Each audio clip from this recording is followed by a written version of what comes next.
Assalamualaikum warahmatullahi wabarakatuh. Selamat pagi, Bapak Ibu penilai sertifikasi dosen tahun 2025. Perkenalkan, saya Refki Adinata, salah satu dosen di Prodi D3 Teknik Pertambangan Universitas Negeri Padang. Video ini dibuat untuk kelengkapan persyaratan pengajuan sertifikasi dosen tahun 2025. Pada saat ini, mata kuliah yang saya angkat ialah mata kuliah Mekanika Batuan. Berdasarkan rencana pembelajaran semester atau RPS, mata kuliah Mekanika Batuan memiliki kode mata kuliah TMB 1523005, merupakan mata kuliah keilmuan dan keterampilan atau MKK dengan bobot 3 SKS, 2 SKS untuk teori dan 1 SKS untuk praktek. CPMK dari mata kuliah ini yang pertama adalah mengerti tentang batuan dan mekanika batuan, yang kedua mampu menganalisis tegangan dan regangan, yang ketiga mampu mengenal dan menganalisis sifat-sifat fisik dan mekanik batuan baik di laboratorium dan di lapangan atau in situ, yang keempat mampu mengenal perilaku batuan, yang kelima mampu mengenal kriteria keruntuhan batuan, yang keenam mampu mengenal dan menghitung distribusi tegangan di sekitar terowongan, dan yang terakhir yaitu mampu mengenal pengukuran tegangan in situ di dalam massa batuan. Berikut adalah video pembelajaran melalui via Zoom. Assalamualaikum warahmatullahi wabarakatuh. Selamat pagi anak-anak Bapak. Sebelum kita memulai perkuliahan, marilah kita berdoa sejenak untuk kelancaran proses pembelajaran kita pada hari ini. Berdoa dimulai. Selesai. Nah, minggu lalu kita udah membahas mengenai sifat-sifat batuan, definisi mekanika batuan, beberapa ciri dan persoalan mekanika batuan, serta ruang lingkup mekanika batuan. Di pertemuan ketiga ini kita membahas mengenai penentuan sifat fisik dan mekanik batuan. Nah, referensi yang digunakan ini ya, ada Mekanika Batuan dari ITB Press, terus ada Fundamentals of Rock Mechanics dari Blackwell Publishing, terus ada Rock Mechanics and Engineering volume 1, terus ada Rock Mechanics and Engineering volume 2, terus ada Rock Mechanics and Engineering volume 5 dari CRC Press. Nah, ada tiga pokok ya dalam pembahasan mengenai mekanika batuan ini yang sangat penting. Ada scale effect. Scale effect ini adalah skala pengaruh ya. Kemudian ada intake rock, itu adalah massa batuan utuh ya. Terus ada rock mass, massa batuan. Nah, scale effect ini sangat berpengaruh kalau kita lihat dari ilustrasi gambar yang sebelah kiri itu adalah terhadap terowongan ya. Kalau kita melakukan permodelan terowongan baik itu dengan RS2 ya atau PES2 ya, dengan scale effect yang tidak benar ya, maka hasil yang diperoleh pun juga bias atau bisa dikatakan tidak valid ya. Nah, begitu juga dengan ilustrasi yang sebelah kanan ya terhadap lereng. Kalau seandainya kita memodelkan lereng dengan daerah pengaruh yang tidak mencerminkan atau tidak representatif dari kondisi di lapangan, maka nilai faktor keamanan yang diperoleh pun juga bias ya, atau bisa dikatakan FK lereng dari hasil baik itu dengan slide ya atau rock science juga hasilnya juga invalid atau tidak valid ya.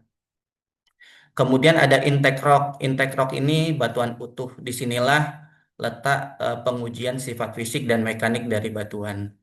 Ya, nanti kita lihat beberapa pengujian-pengujian sifat fisik apa aja, ya. Kemudian pengujian sifat mekanik batuan apa aja dari beberapa slide berikutnya.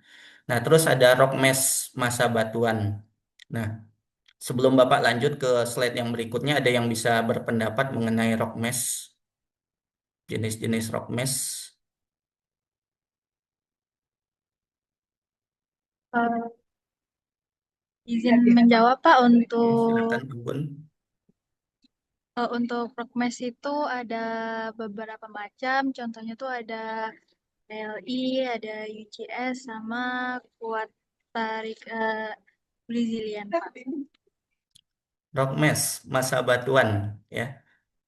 Kurang tepat ya. Rock mass itu massa batuan, di mana pengelompokan massa batuan itu bisa eh, beberapa kelompok ya, atau beberapa pengklasifikasian ada Rock Mass Rating itu berdasarkan Biniuski tahun 1989. Terus ada eh, Slope Mass Rating ya, kemudian ada Key System itu menurut Barton, terus ada Rock Structure Rating ya. Nggak apa-apa, Ambun. Eh, kita lanjut ke masa batuan. Nah, di sini kalau kita lihat ya, ada beberapa ilustrasi gambar. Pentingnya kita mengetahui masa batuan. Kalau kita lihat gambar yang pertama itu ada shovel ya. Shovel itu dia menggunakan bucket ya untuk proses ekskavasi atau menggali batuan. Kalau kita tidak mengetahui masa batuan ya, kelas batuan itu kelas berapa atau kekuatan batuan itu kekuatan berapa, masuk kelompok batuan apakah excellent ya atau batuan yang poor ya, maka pemilihan shovel itu tidak tepat ya. Kenapa? Karena dia terkait dengan kontak langsung menggali terhadap objek batuannya. Nah, gambar yang kedua kalau kita lihat yang di sebelah kanan itu ada lereng yang relatif eh, terjal ya atau flat atau tegak. Kalau kita terapkan ke batuan yang sedimen atau soft ya atau batuan lunak, ini nggak bisa kita membuat lereng dengan kondisi kemiringan yang seperti ini ya. Nah, maka penting masa batuan harus kita ketahui. Terus ada gambar yang ketiga yang di bawah ya ada proses observasi eh, terhadap bidang-bidang lemah atau bisa kita sebut kekar ya, lipatan, patahan, di mana klasifikasi terhadap kekar ini terkait dengan klasifikasi massa batuan ya, kan nanti ada bobotnya. Terus ada gambar yang selanjutnya itu ada palu geologi ya, di mana nanti kita bisa menggambarkan bagaimana kondisi bidang-bidang lemah atau kekar yang terjadi di lapangan atau yang terbentuk di lapangan dari segi spasinya, dari segi eh, panjangnya ya atau persistennya dan lain-lain. Nah, kalau kita lihat ya, ada proses of geotechnical investigation. Di sini ada proses pemboran ya, yang gambar pertama itu nanti pemboran bisa didapat dalam bentuk core ya atau inti bor, kemudian satu lagi dalam bentuk cutting ya.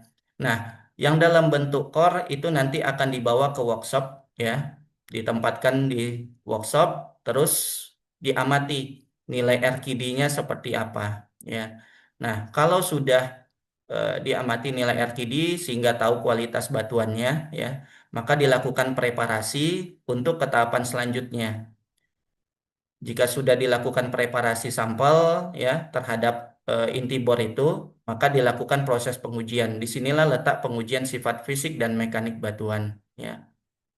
Nah, hasil parameter dari pengujian sifat fisik dan mekanik batuan itu nanti dilakukan proses pemodelan oleh si main planner ya atau perencanaan tambang sehingga nanti akan mengeluarkan bagaimana desain yang baik ya dari open pit ya baik itu terhadap lereng maupun terhadap underground ya kalau kita lihat nih gambar yang ini.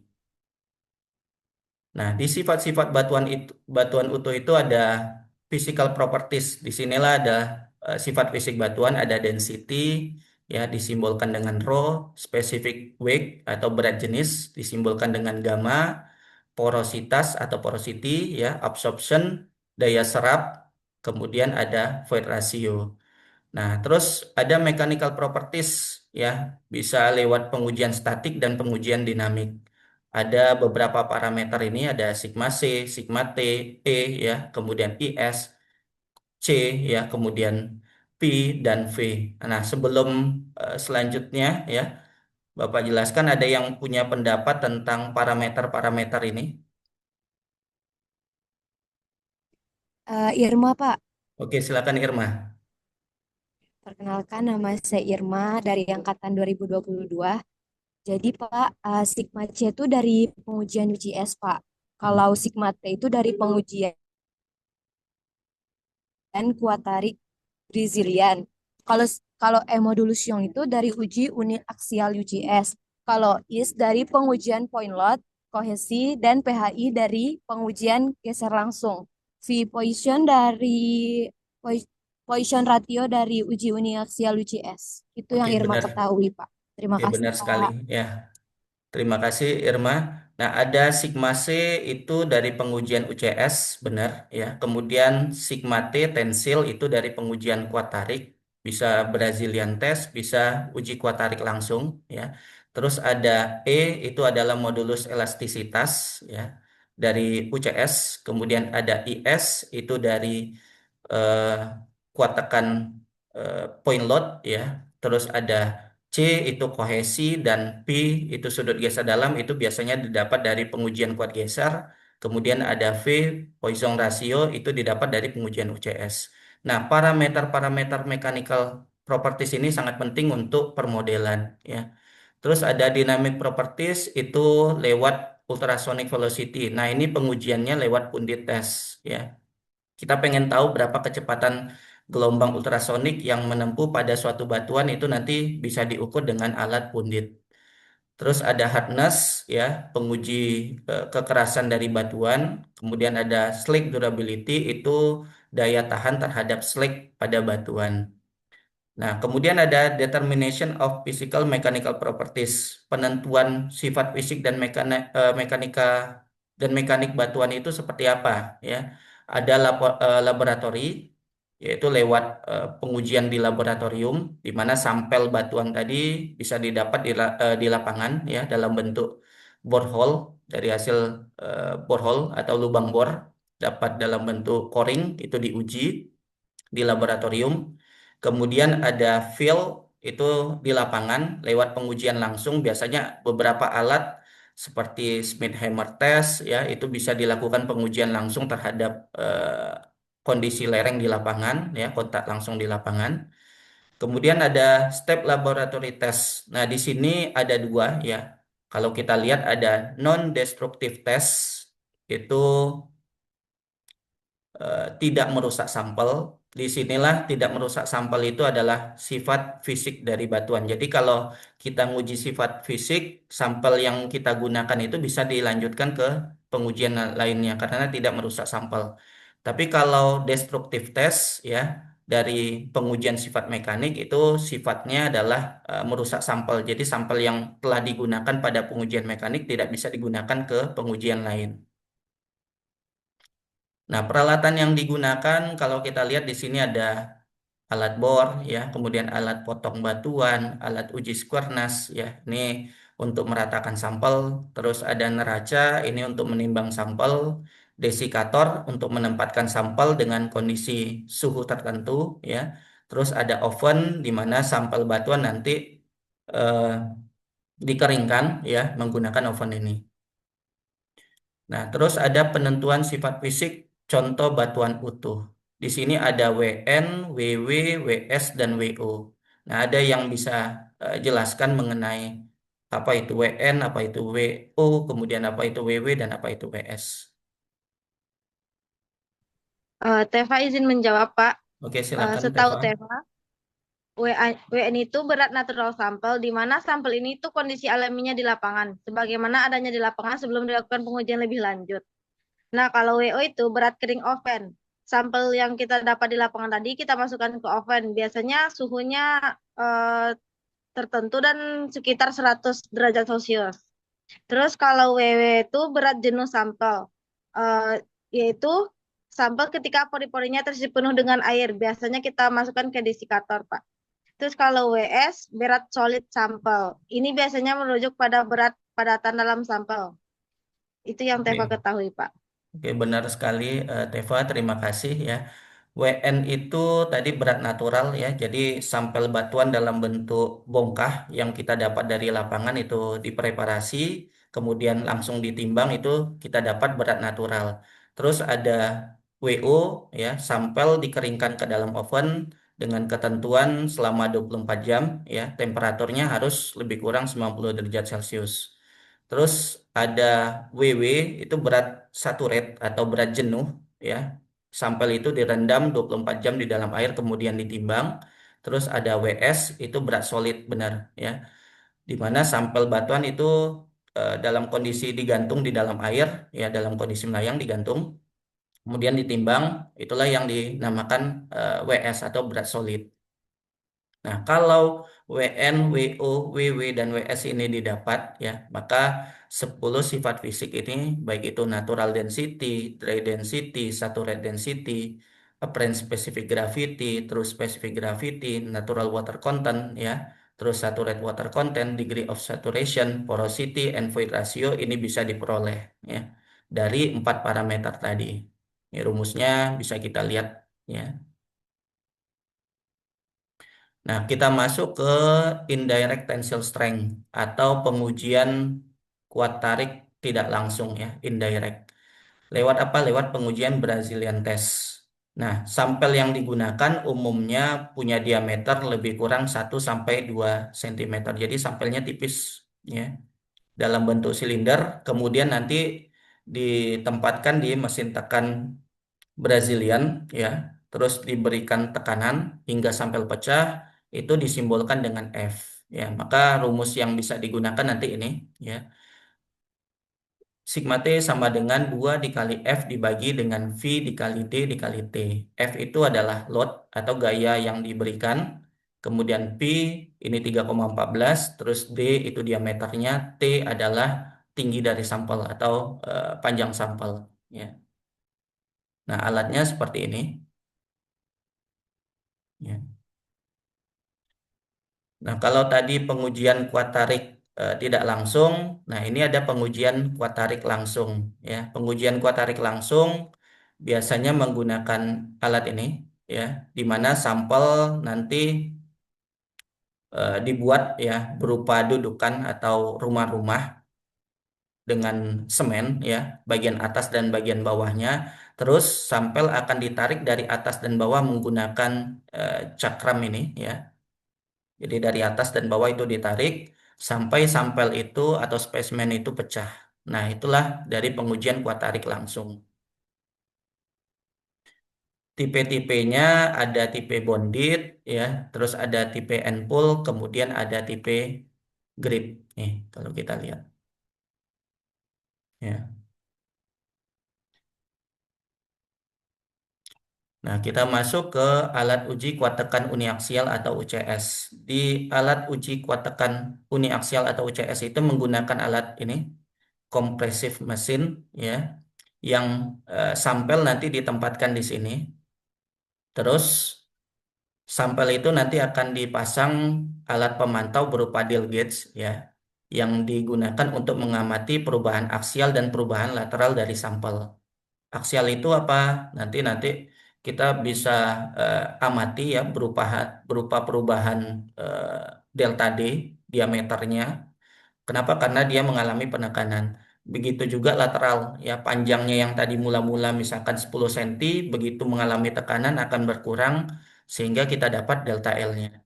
Nah, ini ada 2 tipe, ya, dial gauge yang dipasang, ada dial gauge ini, kemudian ada electric strain gauge, di mana electric strain gauge ini juga gunanya untuk memantau berapa perubahan diameternya dan perubahan lateralnya atau tingginya, ya, tinggi dari sampel. Di mana yang electric strain gauge ini biasanya ditempel langsung di sampel batuannya. Nah, kita bisa lihat yang di bagian bawah ini juga termasuk electric strain gauge, ya.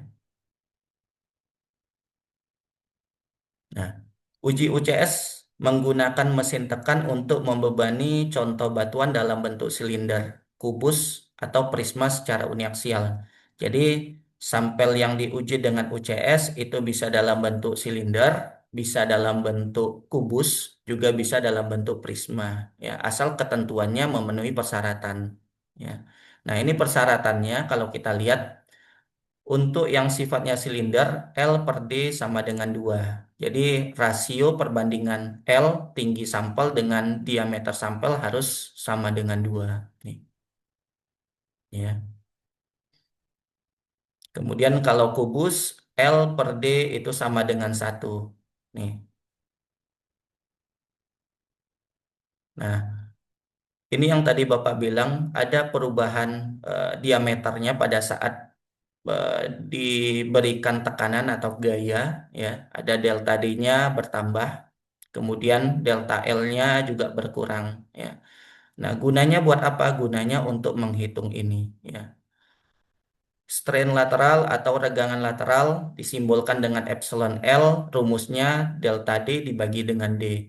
Sementara axial strain atau epsilon A atau aksial ya sama dengan delta L dibagi dengan L. Terus bulk strain sama dengan epsilon A dikurang 2 dikali epsilon lateral. Bulk strain ini sama dengan regangan volumetrik ya.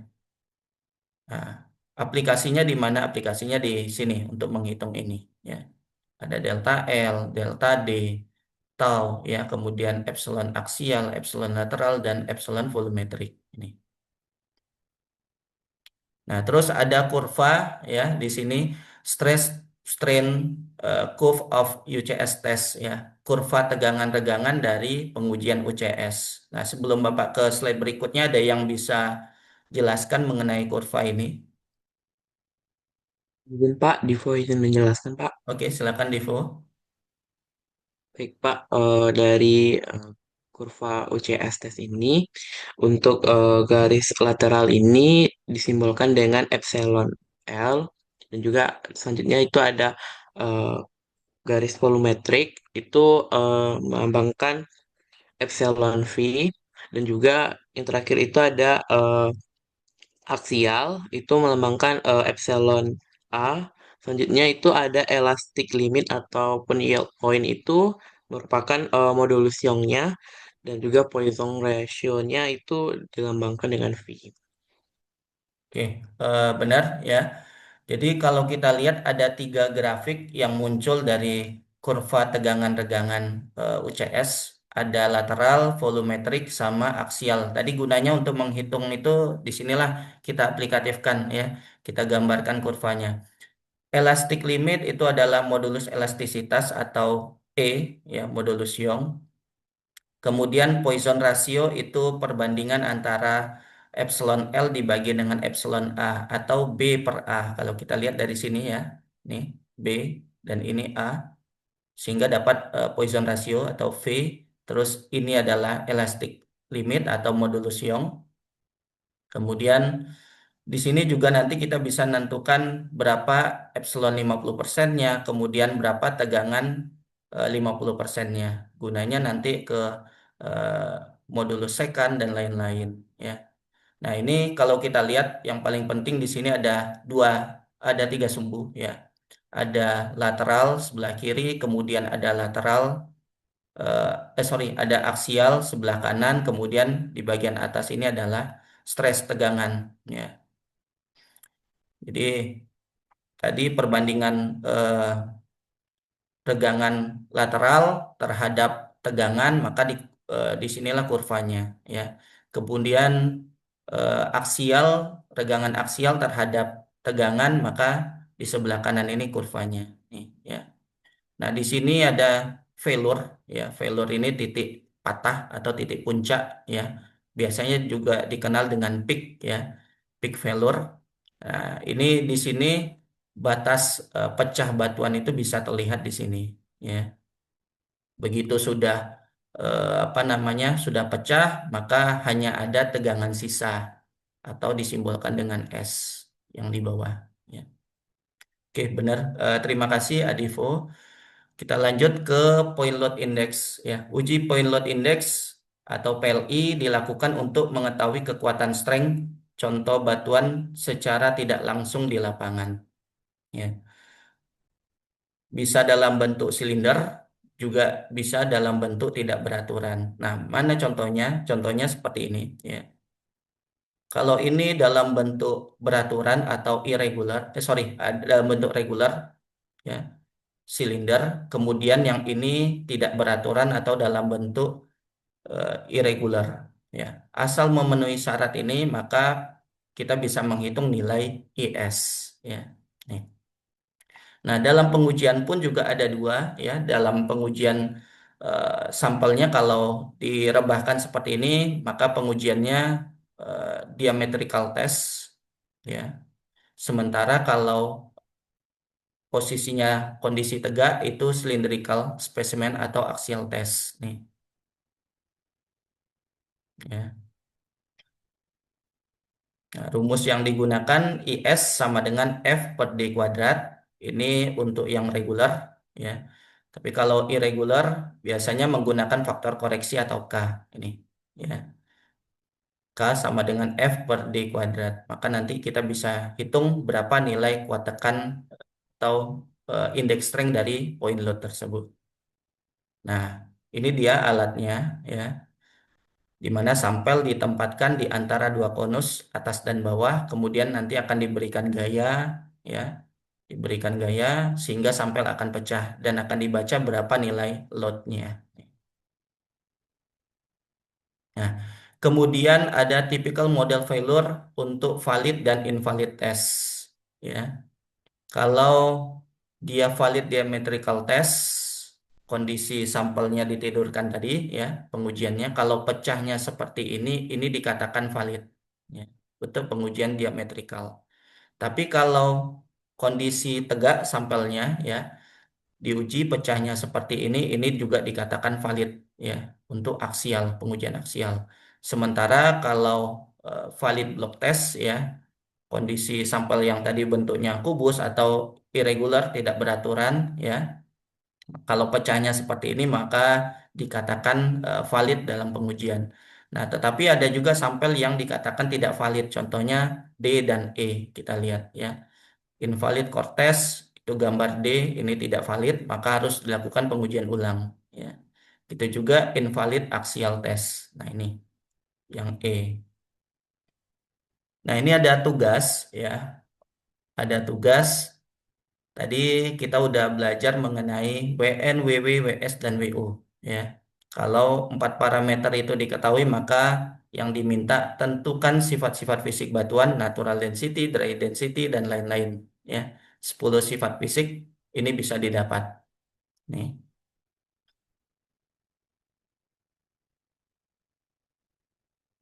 Oke, kemudian ada ini, ya, uji kuat tekan uniaksial yang tadi, ya, kita bisa lihat yang ini. Kalau delta L, delta D gayanya sudah didapat, kemudian nanti tegangannya juga diperoleh, dihitung, ya, maka regangan aksial, lateral, volumetrik ini juga bisa saudara hitung, ya. Yang diminta hitung tegangan, ya, regangan aksial, regangan lateral, dan regangan volumetrik. B-nya gambarkan kurva yang tadi. Yang C-nya tentukan nilai kuat tekan, ya, tegangan elastis, modulus tangan, ya, modulus rata-rata, dan modulus sekant. Nih. Oke, ya.